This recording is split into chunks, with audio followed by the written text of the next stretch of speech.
Hi friends, मी प्रतीक्षा. तुम्हा सर्वांचं माझ्या नवीन ब्लॉगमध्ये स्वागत आहे. इथे तर मी एक उटणं तयार करणार आहे. त्याच्यासाठी एका बाउलमध्ये 1 चम्मच साखर घेतलेली आहे. आज मी देवाला लावण्यासाठी उटणं तयार करणार आहे. तुम्ही व्हिडिओमध्ये नक्की बघा. 1 चम्मच साखर, अर्धा चम्मच लिंबू पावडर, लिंबू सत्व आणि अर्धा चम्मच मीठ घेतलेलं आहे.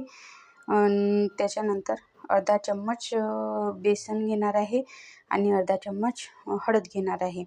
हे सर्व मिश्रण थोडंसं पाणी टाकून घट्टसर असं भिजू देणार आहे.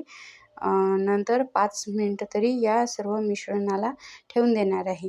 तुम्ही बघाल जादू हे मिश्रण लावल्यानंतर आपले देव किती छान सोन्याहून पिवळे चमकतात. तर तुम्ही बघू शकता सर्व प्रमाण त्याच्यामध्ये थोडंसं पाणी टाकून मी हे मिश्रण घट्टसर असं भिजवून घेणार आहे.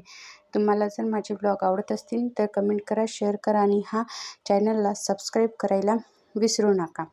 त्याच्यानंतर आपलं मिश्रण तयार आहे.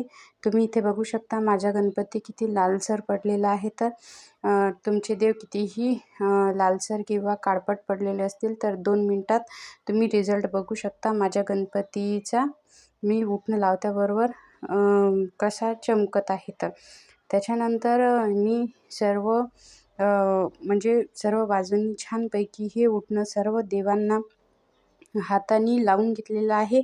त्याच्यानंतर एका गंजामध्ये पाणी घेऊन हे जे सर्व देव आहेत ते टाकून दिलेले आहेत. पहिले उटणं लावून घेतलेलं आहे, 5 मिनिटं त्याला राहू दिलेलं आहे. नंतर ते सर्व पाण्यामध्ये 5 ते 10 मिनिट टाकून दिलेले आहेत. तुम्ही व्हिडिओमध्ये बघू शकता. आपलं जे लावलेलं पूर्ण उटणं आहे ते निघून गेल्यानंतर आपले देव किती छान चमकत आहेत. तर तेही काही हात वगैरे न लावता.